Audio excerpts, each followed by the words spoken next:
He didn't bark, he didn't growl. He just stood there in the snow bleeding, shaking, and staring at the gate like he remembered every face behind it. 2 years after vanishing into a storm that should have taken his life, Whiskey returned not to be rescued, but to lead a rescue. No one knew what he'd seen.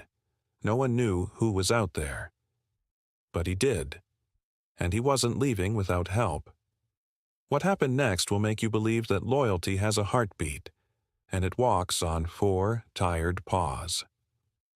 Before we begin, tell me, has a dog ever saved you, even if just by being there when the world fell apart? Drop their name in the comments. And if you believe some souls never stop giving, even after being forgotten, hit that subscribe button. Because this story might just thaw something in you that you didn't know was frozen. The storm had begun its slow crawl down from the peaks of the San Juan Mountains around dusk, turning the logging roads of Black Ridge, Colorado into ghostly ribbons under a rising tide of snow. By nightfall, the blizzard had matured into something primal, howling winds that tore through pine boughs, snow so thick it erased sound, shape, even memory. And nestled against this storm, like an old soldier in the trench, was Black Ridge Ranger Outpost, a 2-story cabin-style structure fortified more by grit than design, with its satellite antenna barely clinging to a chimney already laced in ice. At this hour, most of the region's wildlife would be tucked in deep burrows or forest hollows, yet something stirred at the fence line, something alive, something heavy, something watching. Luke Harper, 32, stood by the front window with a cup of burnt coffee steaming between his hands, watching the blizzard devour the horizon. He was a tall, broad-shouldered man with dark blonde hair that hadn't seen a barber in months, and a jawline obscured by the kind of beard that grew when one stopped caring to shave. His ranger uniform was layered beneath a worn flannel shirt, sleeves rolled up to the elbow, revealing faded tattoos remnants from a youth he no longer spoke about. He had the quiet patience of someone who had once believed in fixing things, and the eyes of someone who had learned how little control one truly has in the wild. There was a time Luke Harper had been the best in the field, sharp, decisive, able to read a storm or trail like a book. But that was before the avalanche took his son. Tommy, only 6, had wandered from the snowmobile while Luke was rerouting search crews. By the time the dogs barked, it was already too late. They found the boy beneath 6 feet of packed snow, his little red gloves still clutched in a ball. That had been 18 months ago. Since then, Luke had clung to duty like it was the last unbroken part of him, and though his radio still crackled and his boots still tracked prints across the forest, something inside him had long since gone quiet. Then came the noise. It wasn't thunder nor wind. It was a rhythmic thud, soft, weighted, almost hesitant. Luke frowned and moved toward the motion sensors that blinked on the console beside the door. Something large had tripped the perimeter alarm, likely a moose or an elk, perhaps confused by the weather. But when he opened the door, snow swirling around him like shards of broken glass, what stood outside stopped him cold. A German shepherd. No, not just any dog. The animal before him stood tall despite the wind, its black and tan coat soaked, fur tangled with ice, and Luke's breath caught blood. Not fresh, not flowing, but crusted in dark patches along its hind leg and left flank. Yet it did not limp. Its eyes, a deep amber that seemed to glow in the stormlight, fixed on Luke with an intensity that pierced bone. Whiskey. The name came out as a whisper, more prayer than question. The dog tilted its head ever so slightly, then lowered it. Not in fear, not in pain, but in something that could only be described as a plea. Whiskey had been Luke's partner, a certified SAR, search and rescue, dog, trained by Luke himself. Smart, steady, and more intuitive than most people Luke had worked with. 2 years ago, during a rescue on Raven's Climb, Whiskey vanished after a rockfall separated him from the team. They searched for days, found his collar snagged on a branch, found paw prints that faded in the snow, they wrote him off as gone, perhaps dead. But Luke never quite believed it. And now, here he was. Back. Luke stepped out into the snow without thinking. The cold bit instantly at his neck and fingers, but he hardly noticed. Whiskey took a step forward, then another, before collapsing to his haunches just outside the floodlight's reach. His sides heaved. He wasn't injured, but something was wrong, desperately wrong. Luke knelt beside the dog and reached out. Whiskey didn't flinch, didn't move, just stared at him and let out a low, mournful whine. "You came back," Luke muttered. His voice cracked, and he hated himself for it. "Why now? What happened to you?"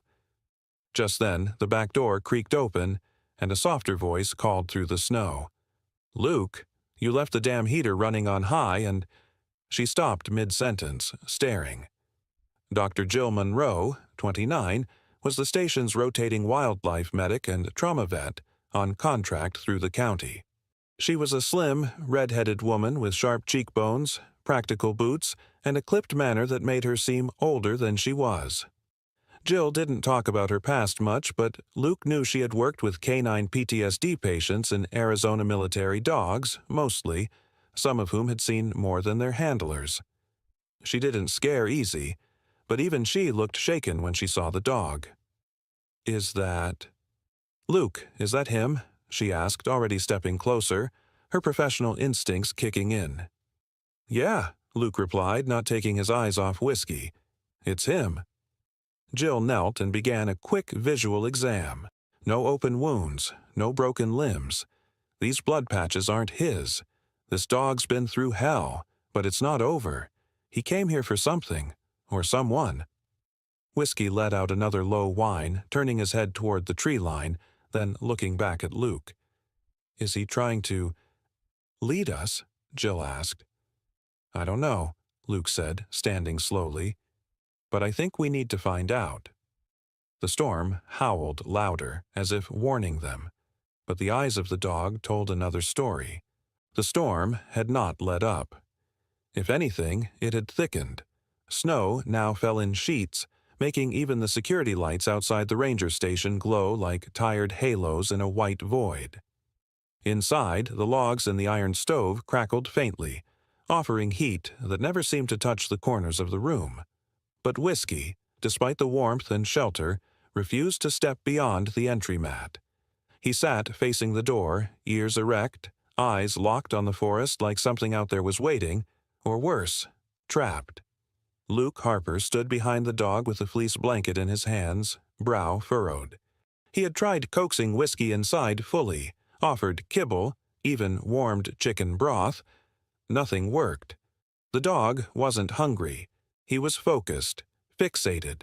His back muscles were tight with alertness, and his breathing, though steady, held tension like a coiled spring. Luke crouched beside him, running a hand gently along his back, over the blood-crusted fur and patches of ice that still clung to his flanks. "Whatever you're trying to tell us," he murmured, "we're not hearing it fast enough, are we?" Behind them, Jill Monroe stepped into the room carrying a medical bag. Her red hair was tied back in a loose bun, and she had swapped her damp field jacket for a thick thermal hoodie and flannel-lined jeans.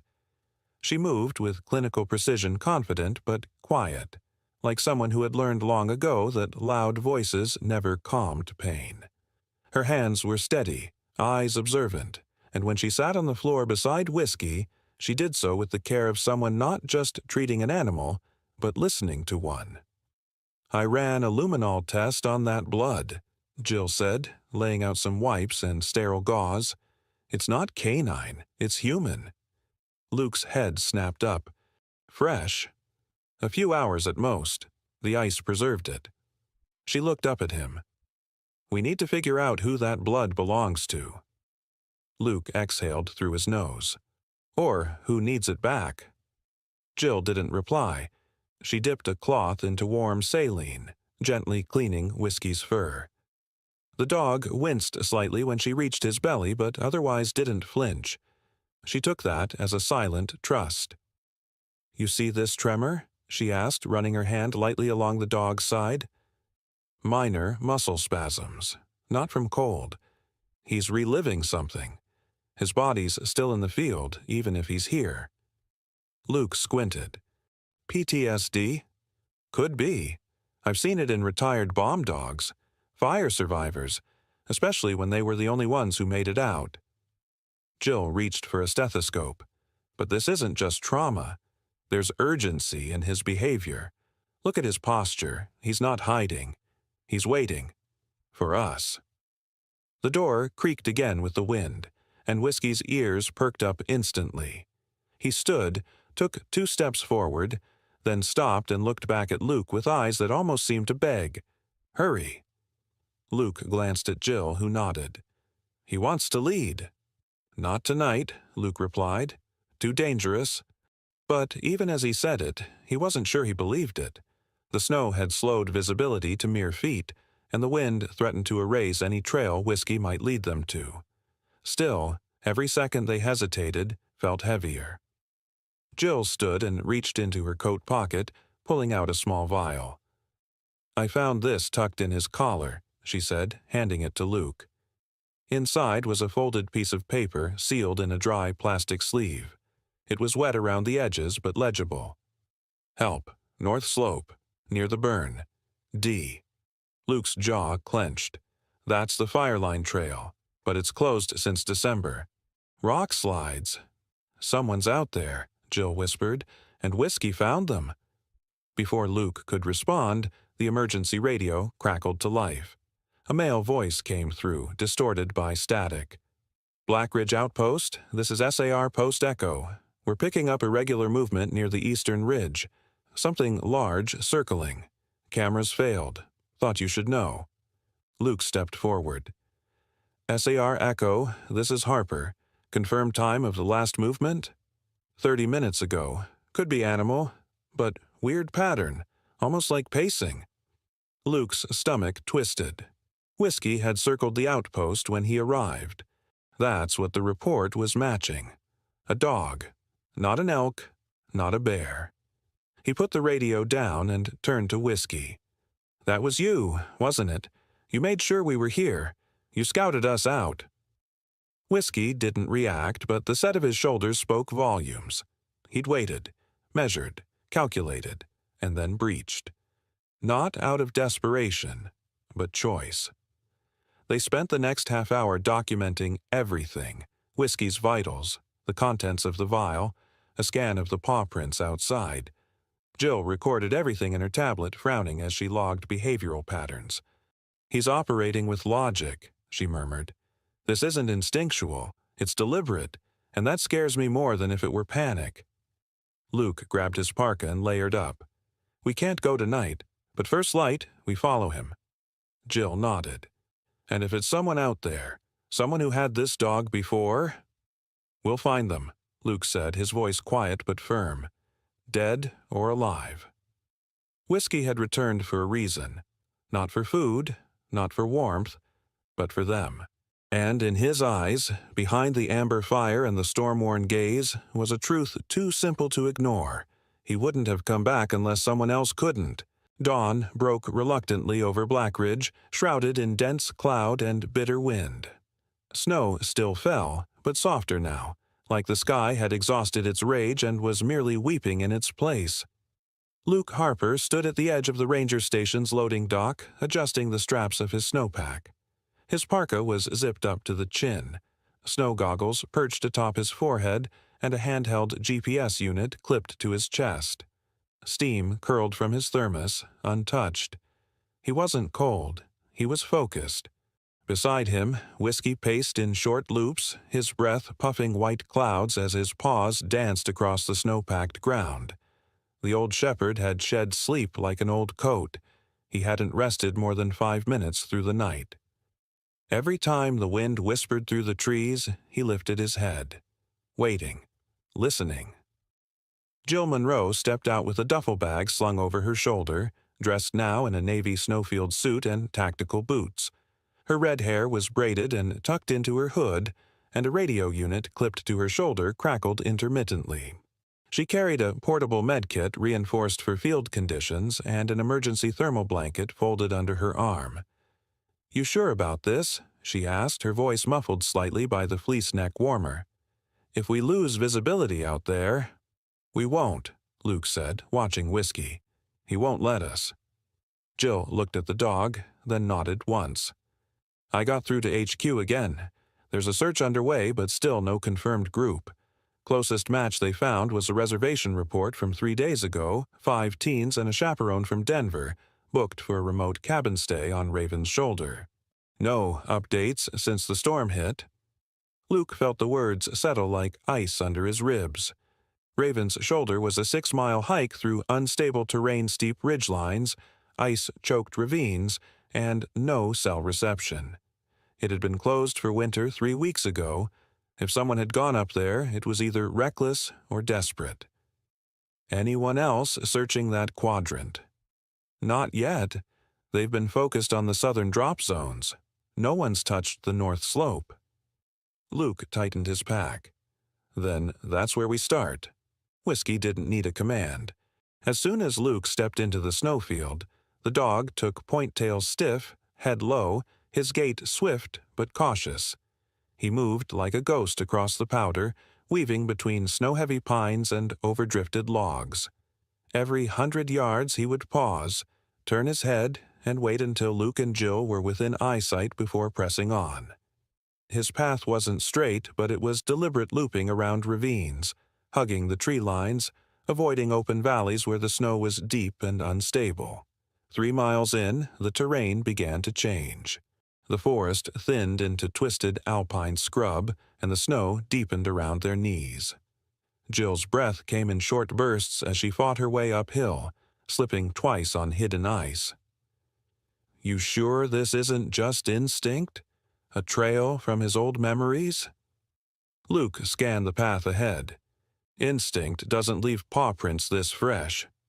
He pointed down. Next to Whiskey's prints were a second set fainter, lighter but human. "Small boot," he muttered. "Could be a kid." Jill knelt beside the track and brushed the snow gently. The imprint was narrow, no wider than her hand, and partially collapsed. But it was recent. No more than 6 hours ago. They were here. A sudden gust of wind howled down the slope and Whiskey whined, ears flicking. He darted ahead toward a split in the trees where a narrow ice bridge spanned a frozen creek. Luke jogged after him, careful to test the ice with his boot before committing. The bridge groaned under their weight, but held. Beyond the creek, the terrain rose into sharp switchbacks. Rocks jutted from the slope like broken teeth, and snowmelt had turned the incline into a jagged mess of slick stone and frost. Jill hesitated. If they came through here, they were desperate. "Or lost," Luke said grimly. "Come on." Whiskey led them through the climb with startling confidence, finding footholds in ledges barely visible to the eye. He never looked down, just forward. At the crest, they found a collapsed tree with blood smeared along the bark dark, frozen. Next to it, a torn glove. Child-sized. Luke crouched, lifting it carefully. Inside, a plastic name tag hung loosely by a thread. "Property of Maya Benton." Jill paled. "That's one of the names from the missing list. She's 12. Whiskey sniffed the glove, then let out a sharp, urgent bark and bounded up the slope. Luke dropped the tag into his vest and followed. "Let's move." For the next hour, they pushed through the ridge steeper now, the wind screaming like something alive. Trees bowed under the weight of the snow, and the sun, what little there was, hid behind thick gray cloud. Twice, Luke had to pull Jill out of waist-deep snow pits. Whiskey moved with endless energy, though his breathing grew harsher, his movements more hurried, like he was racing something invisible. Then they heard it, faint, almost swallowed by wind. A voice. It came again, weak, thin, carried over the storm. "Help!" Whiskey barked and bolted. Luke and Jill broke into a run, slipping down the slope as trees thinned and the ground leveled into a clearing ringed with boulders. In the center, huddled beneath a bent spruce, was a young boy no older than 10, curled into a ball. His jacket was torn, one boot missing, and his face was red with windburn. Beside him lay a second child, older, unmoving. Jill dropped to her knees beside them, already unpacking the emergency blanket. "The girl's breathing," she said quickly. "Faint, but steady. The boy's conscious." Luke pulled off his gloves and knelt beside the boy. "Hey, buddy. I'm Luke. You're safe now, all right?" The boy blinked slowly, his lips cracked and blue. "Whiskey," he whispered. "The dog. He found us." Luke looked over at Whiskey, who had settled beside the girl, pressing his warm body against hers, his eyes never leaving the tree line. They had found them. Or rather, he had. Snowflakes drifted down in spirals, softer now, more like falling ash than icy daggers. The storm had calmed, but its shadow lingered in every gust of wind and the crunch of boot prints across the clearing. Jill Munro was on her knees, her breath quickening as she wrapped the emergency blanket tighter around the unconscious girl. Her name, they would later learn, was Lila Benton, twin sister to the boy they had just found. Her lips were tinged blue, her fingertips pale and stiff.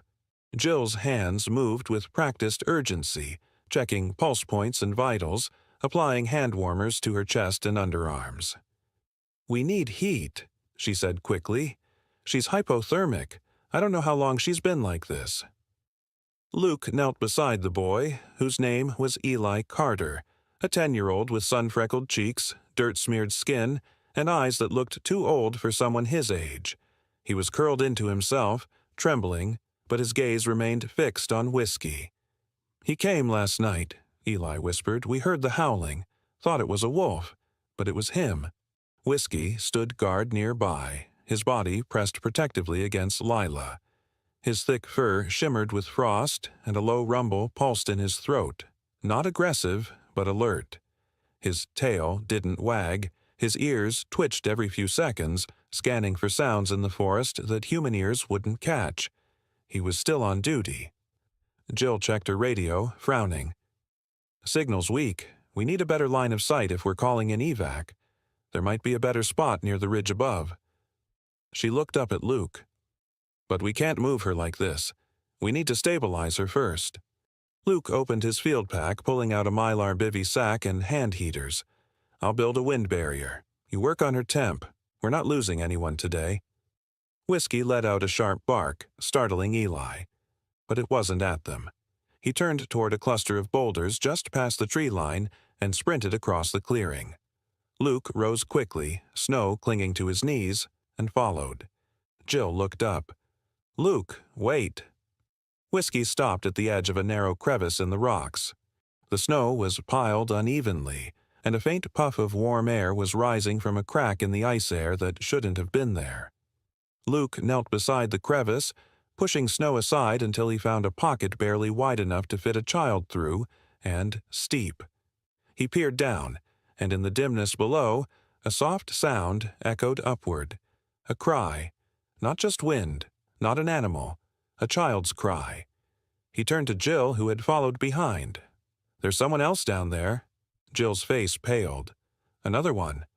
"Has to be." They moved quickly. Luke tied a rope around his waist and anchored it to a tree trunk while Jill checked the narrow descent. The entrance was tight, angled, and unstable, more of a chimney than a passage. But the drop wasn't deep. Maybe 10 feet. Luke could manage it. He turned to Eli, who had followed quietly, standing at a distance.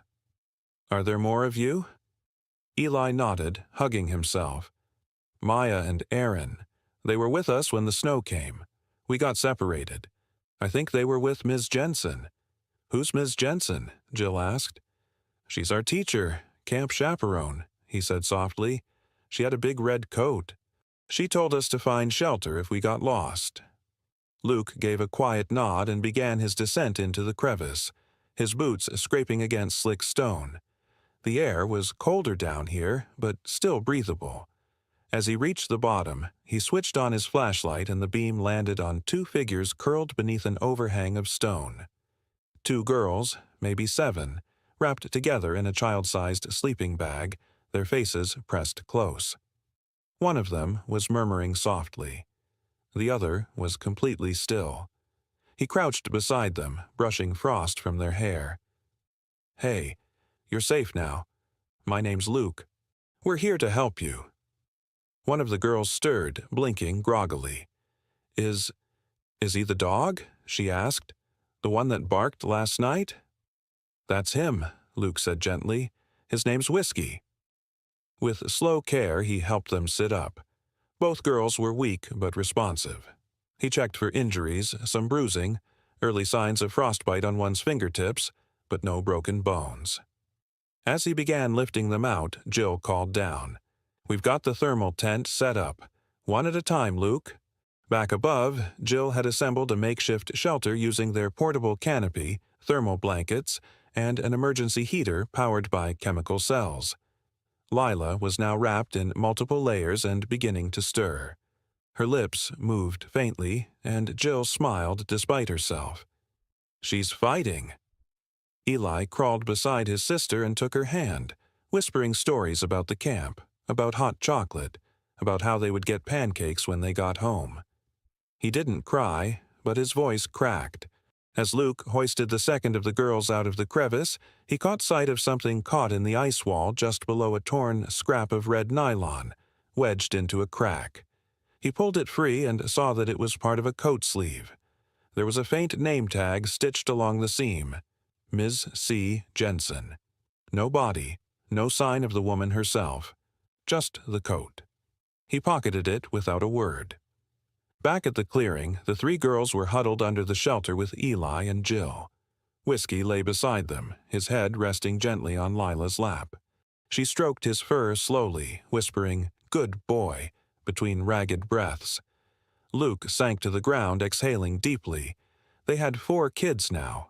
4, alive, scared, cold, but alive. And every one of them had been found because Whiskey hadn't given up. Not when they had. Not when the storm screamed. Not even when it meant clawing his way back across the wilderness alone. The wind had grown still, unnervingly still, as if the mountain itself were holding its breath. Above the makeshift thermal tent, the snow hung heavy in the trees like waiting fingers. Luke Harper stood just outside the shelter, his body bent in a partial crouch, watching as Jill checked on the children one by one. They were all wrapped in layers of mylar blankets, nestled side by side on the insulated ground sheet like fragile eggs under a hen's wing. Their breaths were shallow, but steady, except for one. Layla Benton hadn't moved in over 15 minutes. Jill Monroe, her eyes raw from windburn and fatigue, pressed 2 fingers against Lila's neck again and again, each attempt slower, more deliberate. Jill's frame was still and tight, her red braid now loose and damp against her shoulder, jaw clenched hard enough to tremble. "She's crashing," she finally said. "Pulse is fading. She's not metabolizing the heat." Her voice was flat, clinical, but her eyes betrayed panic. "She's sliding into stage 3. Luke's chest tightened. He had seen this before. On avalanche victims, hikers pulled from frozen crevices, even soldiers left too long in the field. There was no bargaining with cold once it made up its mind. But Lila wasn't just another statistic. She was a child, found because of a dog's refusal to let her go unseen. Luke couldn't let that end in failure. "We need to cocoon her," Jill continued, already unrolling an insulated thermal bivy sack. "Body heat's the only chance she's got now." Luke didn't hesitate. "I'll do it." "Luke, you said it yourself. You've got the medical training. The others still need monitoring. I'll go." Jill swallowed hard, nodded, and opened the bivy sack fully. "You'll have to get her into a dry thermal base layer, wrap her tight, then keep her close skin contact, at least through your underlayers." She handed him a slim bundle.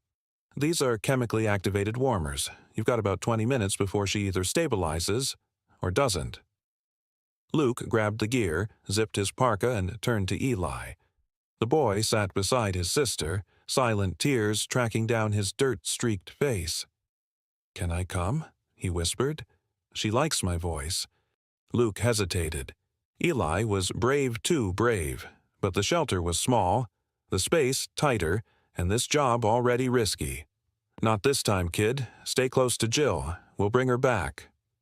As Luke crawled into the narrow tunnel they had cleared inside the rock shelter, Whiskey rose from his post beside the other children. The shepherd, frost clinging to his whiskers and ears, padded silently after Luke, then curled around the outer edge of the tunnel entrance, placing himself as a living barrier between the wind and the cave. He didn't need to be told. He understood. Inside the stone chamber the air was colder than before. Lila's body was barely warmer than the rock. Luke stripped off his outer layers down to his thermal base and gently maneuvered the girl into the new clothing. Her limbs stiff, movement sluggish. He wrapped her in the bivy sack and then pulled her against him inside the emergency tent, forming a shell with his own body. Every breath steamed against her skin. "Come on, sweetheart," he whispered into the dim silence. "Come back now. You've already done the hardest part." Meanwhile, back at the camp, Jill pulled out her satellite link tablet and launched the emergency terrain scan program, a tool used only when absolutely necessary, due to battery drain and the high bandwidth pull. She tapped in their coordinates, initiated a thermal sweep, and waited. A few minutes passed. Then the tablet beeped. The 3D topography model lit up in red and orange veins, a shift in heat under the surface layers of the northern ridgeline, about half a mile above their camp. "No," Jill whispered. "It wasn't just a weather anomaly, it was a structural fracture. The pressure from accumulated snow was building against unstable stone. A rock slide. A big one." She turned toward the crevice where Luke had vanished. "We're sitting in its path." Back inside the rock chamber, Lila's breath caught one small, shallow gasp. Luke stiffened, then another, not rhythmic yet, but present. He checked her pulse thready, but there. "That's it," he said softly, resting his head gently against hers. "Stay with me." Outside, Jill was already transmitting a priority alert to HQ when the satellite link began to glitch. The signal was weakening with the shifting temperatures. She relayed what she could. "Rescue Group Black Ridge 1. 4 children located, 1 critical, possible rockslide imminent. We need air support." The device cut out halfway through the transmission. Jill turned to Eli, who was trying to keep the younger girls distracted by teaching them how to fold paper birds using bits of mylar. He had the makings of a protector, quiet but steady, with a calm voice even while terrified. Jill knelt beside him. "Hey, Eli, I need you to be strong a little longer, okay? If anything happens, I need you to help keep the girls calm." Eli nodded gravely. "Will Whiskey stay with us?" "Always," she said. Whiskey, though half asleep with snow crusting his fur, lifted his head at the sound of his name. He looked toward the ridge, then back to the crevice. He too had sensed the tension in the mountain, the way animals do. His ears twitched. A low whimper escaped him. Minutes passed before Luke emerged from the stone tunnel, his face soaked in sweat despite the cold, arms wrapped around Lila, whose face had regained a faint hue of pink. Jill rushed forward. "She's warmer," Luke said. "She's not out of the woods, but she's not dying anymore." Jill checked her quickly, then looked up at Luke. "You bought us time, but now we're running out of it." Whiskey stood and barked once short, sharp. He looked uphill. The tension in the air had changed. A faint rumble, not from wind, but from beneath the snow. Luke turned to Jill. "Tell me you have an exit plan." Jill didn't answer. She didn't need to. The first rumble was soft, subtle enough that it might have been wind. But Luke Harper knew better. He could feel it in his boots, a deep vibration beneath the snow-covered earth that whispered of something far more dangerous than the cold. He glanced uphill toward the ridge, saw a plume of powder burst upward like a breath, and turned to Jill. "We need to move, now." Jill Monroe, still pale from exhaustion but focused as ever, was securing the smallest child Lila into the sling system across Luke's back. The girl's breathing was steady but faint, her body limp in layers of thermal wrap. Jill herself carried Aaron, one of the 7-year-old twins, swaddled in the emergency pack against her chest. Eli walked beside her, holding Maya's hand tightly, both bundled and braced for the downhill journey. Whiskey stood several paces ahead, facing the slope's edge where the trees narrowed into a shadowed corridor. The shepherd's fur bristled. He emitted a short bark, then looked back at Luke and began trotting forward ears high, tail low, alert. Not sprinting, not hesitating, just leading. The snow underfoot had shifted, less packed, more brittle. Every step crunched like a warning. Luke adjusted his grip on Lila's weight, nodding to Jill. "Stick close. He knows where he's going." "Let's just hope the mountain holds long enough," she muttered. The trail Whiskey chose was unfamiliar to Jill, but Luke recognized the terrain, the broken slope, the boulders shaped like arrowheads, the way the trees bent as if saluting a path no longer marked on any modern map. "This isn't the Ridge Trail," Jill said, breath catching as she climbed over a fallen trunk. "It's older," Luke replied. "Pre-map era. Military use back in the 90s. Training units used it before they decommissioned this quadrant." Jill glanced at him. "How do you know that?" "Because this is the route we trained him on." Whiskey had once been part of a joint Wilderness K-9 unit trained for avalanche search, stealth maneuvers, and scent navigation in hostile terrain. His original handler had been a veteran named Reyes, who retired due to injuries and later entrusted Whiskey to the rescue division in Blackridge. When Whiskey went missing 2 years ago, everyone assumed the worst, but now it was clear he had never forgotten. Not the roots, not the mission. The group descended into a narrow ravine flanked by firs heavy with snow. The wind here was calmer, muffled by the natural walls, but the ground trembled again, more distinctly this time. Rocks tumbled from a ledge behind them, thudding into powder. Jill flinched. That was close. Up ahead, Whiskey stopped at a fork between two slopes. One led into a dense cluster of trees, the other onto a narrow ledge barely wider than 2 boots across. He sniffed the wind, then darted toward the ledge, then froze, paw lifted, and turned back. Warning. Luke understood the message. "Too unstable," he muttered. "He wants us off that shelf." Whiskey backed toward the tree path, barking once before bounding forward again. The team followed, weaving through roots and snowdrifts. Jill stumbled once but recovered, whispering reassurances to Aaron as the girl whimpered in her sleep. Eli remained quiet, his small face pinched with determination. He carried nothing but a toy flashlight looped to his coat, still miraculously working. Every so often, he shined it into the trees, helping search the way ahead. Luke admired the boy's resolve. Not many 10-year-olds could walk after everything he'd endured. The old military path curved beneath a rock overhang, shielding them briefly from open sky. As they rounded the bend, they heard it, a crackling snap, like a bone breaking in the sky. The rumble followed, louder now, more urgent. Jill spun. "It's coming down." Snow dust blew across the trail. Far above, a jagged mass of rock and ice had broken loose. They had maybe 5 minutes before it reached the lower slope. If it took the eastern fall line, they might make it. Whiskey barked again and this time broke into a run. Luke cursed under his breath and pushed forward. "We stay together," he yelled. Whiskey took them through a dry stream bed now frozen solid. The footing was uneven but shielded. A narrow bridge of ice arched over a culvert, and Luke's memory flashed. This had once been a checkpoint. There'd been signs, ropes, field markers, all gone now, but Whiskey hadn't forgotten. Behind them, the ridge groaned. Trees shook. Snow exploded from the treetops.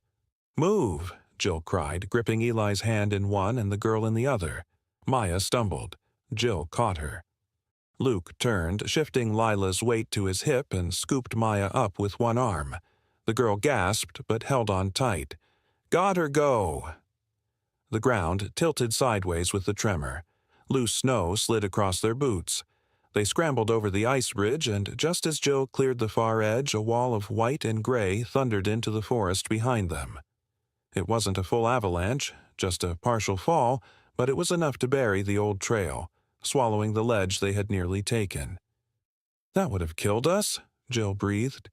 Whiskey had stopped 20 yards ahead, standing atop a small rise, his fur dusted in snow and ice, ears scanning, tail held low and calm. Waiting. When the team reached him, Luke dropped to one knee to rest. How the hell did he remember all this? Jill didn't answer right away. She was staring at Whiskey with a strange softness. "Because he wasn't just trained to follow," she said. "He was trained to protect. And now, this isn't just a rescue. It's a return."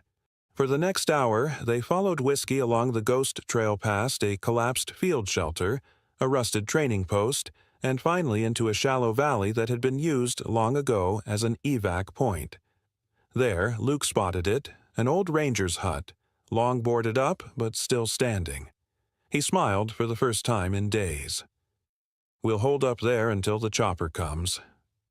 Whiskey stepped into the clearing, then turned to watch them arrive, tail thudding softly once against the snow. Mission still in progress. But almost done. By the time the rescue chopper descended into the narrow valley, the sun had finally broken through the thinning clouds, casting a muted gold over the frost-laced clearing like a quiet benediction. Its blades kicked up a storm of snow that spiraled into the air, swirling around the figures below. Luke Harper, Jill Monroe, the 4 children huddled in blankets, and the dog who had brought them home. The flight back to town was brief, but silent. Whiskey lay at Luke's feet in the chopper, head resting on his paws, amber eyes half-lidded with exhaustion. His fur, though still thick, hung a bit looser on his frame than it had 2 years ago, his muscles leaner now from weeks, maybe months, of foraging and wandering alone. But there was no tremble in him, only stillness, the kind earned after a duty fulfilled. At Blackridge Regional Medical Center, the emergency wing glowed under the porch lights like a lighthouse in the fading evening. The team on duty was small but efficient, led by Dr. Sheila Grant, a woman in her early 50s with short steel-gray hair, square glasses, and the firm demeanor of someone who had seen every kind of tragedy walk through her doors and still kept a spare pair of sneakers by her cot. She had a compact build, steady eyes, and moved with the clipped precision of someone who did not waste time, not with words, not with fear. She took one look at the children and set her team into motion. Twin 2 hypothermia, mild frostbite on extremities. Girl in blue coat minor dehydration, bruising. Boy stable vitals, early hypothermic exposure, red-haired concussed, left side. Let's go. And just like that, the children vanished into warmth, hands, and soft blankets. Jill followed close behind, her shoulders finally starting to slump as adrenaline gave way to weariness. She peeled off her jacket in the waiting area, revealing torn sleeves, dirt-stained thermals, and half-frozen boots. A nurse handed her a water bottle and a quiet "thank you." Jill barely heard it. Luke stayed outside with Whiskey for a while. The vet's office adjacent to the hospital had been unlocked just for them. A local volunteer, Eric Madsen, who ran the town's wildlife and domestic rescue center, was already waiting. A lanky man in his mid-40s with unshaven cheeks, olive skin, and a soft, almost apologetic way of speaking. Eric had been in Blackridge for only 3 years, but already knew everyone's dog by name, breed, and vaccination history. "I heard he's the reason they're all alive," Eric said, crouching down to check Whiskey's eyes. "That true?" "He led us through the whole storm," Luke said. "Found the kids, warned us before the rocks fell, even remembered an old military trail I haven't walked in 10 years. Eric smiled faintly as he ran a gloved hand over Whiskey's side. Heart rates strong, dehydrated, lost weight, scarring under the fur, Old scratches. Nothing infected. And this ear scar? He raised an eyebrow. Combat dog. Search and rescue. Originally military. Reassigned to Blackridge after his handler retired. Eric nodded and scratched Whiskey gently behind the ears. Still working, he said. Still fighting. Later that night, Luke stood in the hospital hallway just outside the pediatric recovery room, watching through the glass. Lila and Aaron shared a bed, curled side by side like forest foxes in hibernation. Maya was asleep with an oxygen tube across her face. Eli sat at their bedside, reading softly from a storybook someone had left behind. Jill was there too, arms crossed, leaning against the far wall. Their eyes met briefly through the glass. Then Luke turned toward the waiting room. One of the nurses had left a small tray of coffee and donated coats. Luke picked up a paper cup and sat on the bench nearby. A muted TV mounted on the wall was playing the evening news images from their rescue had already made it to the local affiliate. A reporter was standing outside the hospital, bundled in a red scarf, gesturing as she recounted what had happened. It was a German shepherd named Whiskey who first alerted the rangers and later led them through dangerous conditions to find the lost children. Officials say he was once trained by military forces and has since been part of the Blackridge emergency team. A hero, without question. The screen shifted to a still photo grainy, aged, clearly pulled from some archived file. Luke nearly dropped his coffee. It was Whiskey standing on a rocky ledge with his ears perked, wind pulling at his coat, but beside him wasn't Luke. It was a man Luke had only met once. Staff Sergeant Marco Reyes, Whiskey's original handler. Reyes had died 3 years ago, just 6 months after retirement. PTSD. Complications. Luke had never known the full story. What caught his breath wasn't the man, but the caption beneath the photo. Operation Icefall. Whiskey. The Night Watcher? Luke blinked. The nickname was unfamiliar. He leaned forward. The image was from a mission up north, part of an old case file involving a collapsed bunker and 2 trapped soldiers. Whiskey had found both one dead, one barely alive staying beside the injured man for 18 hours until extraction arrived. The story was buried in military dispatches, never picked up by press. But the name stuck. The Night Watcher. Luke felt something stir in his chest, a knot he hadn't noticed untying itself. You were never just a rescue dog, he murmured aloud. You were always a guardian. Whiskey, curled on a blanket near the front counter, lifted his head at the sound of Luke's voice. His tail thumped softly. Luke walked over and sat beside him, rubbing behind the ears like he used to. You came back because someone needed watching, he said. Not just those kids. Me too. Outside, under the yellow porch light of the hospital awning, snow began falling again, but gently this time. As if even the storm had grown quiet, seeing the sentry finally rest. It had been 2 weeks since the rescue. The snow had melted from the roads, but still lingered in the shadowed corners of Blackridge like the memory of a long-held breath. Winter was loosening its grip, but the town hadn't quite exhaled. Not yet. Not until the last thread of that story had been stitched into something whole. Luke Harper stood just outside the auditorium of Pine Hollow Elementary, his parka open at the collar, the chill no longer biting but strangely gentle. Through the glass doors, he could see the school gym transformed for the ceremony folding chairs, a paper banner reading, "Thank you, heroes," and rows of bright crayon drawings strung up like prayer flags along the stage. Each child in the school had drawn their version of the rescue. Dogs, snow, helicopters, stars. He smiled faintly, his hands in his pockets. Behind him, the soft click of claws on tile drew his attention. Whiskey padded up beside him, his gait slower now, not from pain but from something resembling contentment. His coat had filled back in, thick and golden tan again, and his ribs no longer showed beneath it. The scar on his left ear was still visible, a permanent reminder of the work he'd done, the paths he'd crossed. Luke reached down and rested a hand on his shoulder. "You ready for this?" he murmured. Whiskey huffed softly and sat, tail curling around his paws. He didn't need to answer. Inside, the principal, a short, spirited woman named Mrs. Penelope Graves, with a silver pixie cut and a voice like a songbird in hiking boots, stepped up to the podium. She was known for her outdoorsy charm and warm discipline. A former forest guide turned educator after a spinal injury ended her climbing days. She gestured toward the front row, where 4 children now sat in fresh school uniforms, each with a pin shaped like a mountain badge clipped to their collar. Lila, Maya, Aaron, and Eli all smiling now. All present. Alive. "And so we honor not just the bravery of our rescuers," Mrs. Graves said, "but the soul who ran ahead of them, the one who chose not to run away but to return, to guard, to guide, and to give us something we rarely acknowledge in a world like ours, a miracle." The gym doors opened slowly, and Luke walked in with Whiskey at his side.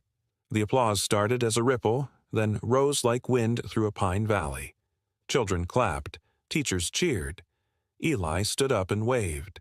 Lila leaned forward and whispered something to Aaron, who nodded with wide, teary eyes. Jill stood off to the side of the stage, hands clasped, a rare softness on her face. She looked different now, tired, yes, but clearer, like something had settled in her bones. She'd traded her worn scrubs for a navy blouse and khakis, a lapel pin that read "Whiskey's Way" glinting on her jacket. After the rescue, Jill had taken a leave of absence. She had returned to her small clinic on the edge of town and begun contacting old colleagues, shelters, even police K-9 units. The idea had come quietly, almost like a whisper in the middle of the night. What if we didn't give up on the dogs who had been left behind? What if they could be retrained not to forget, but to serve again? And so Whiskey's Way was born, a program to retrain abandoned, aging, or traumatized dogs with strong working instincts for gentle rescue, therapy, and wilderness companionship. "Some dogs weren't meant to sit behind fences," she had said. "They just need a path again."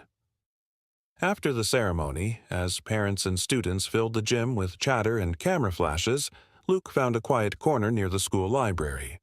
He crouched beside Whiskey and pulled out a small frame from his bag. Inside was an old photo, faded at the edges. A younger Luke, a tiny boy with a gap-toothed smile in his arms, and Whiskey sitting proudly between them. It had been taken the fall before Tommy died. Luke stared at it for a long time, then placed it gently on the library shelf beside a stack of children's books. No speech, no need. A little later, as the crowd thinned, Jill approached him. "I've got something for you," she said, pulling a leather collar from her coat pocket. It was simple dark brown, worn, with a new silver tag engraved with the words, "Whiskey, Guardian, Always."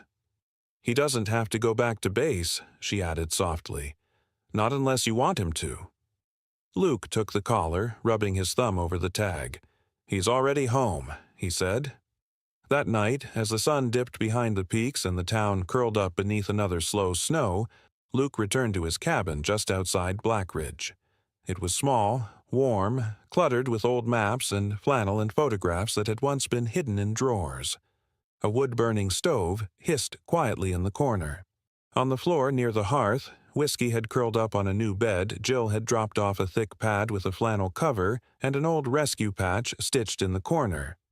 As Luke poured tea and sat beside him, the room glowing in amber firelight, he watched Whiskey settle deeper into sleep. His chest rose and fell in a rhythm that, for the first time in a long while, didn't sound like a sentinel listening for danger, but like someone at peace. Framed in the window, snowflakes drifted down through the porch light, soft and soundless. And there, on the rug beneath the yellow lamp, slept the dog who had come back, not just to save the lost, but to remind the broken that they could still be found. Sometimes God doesn't send miracles with wings.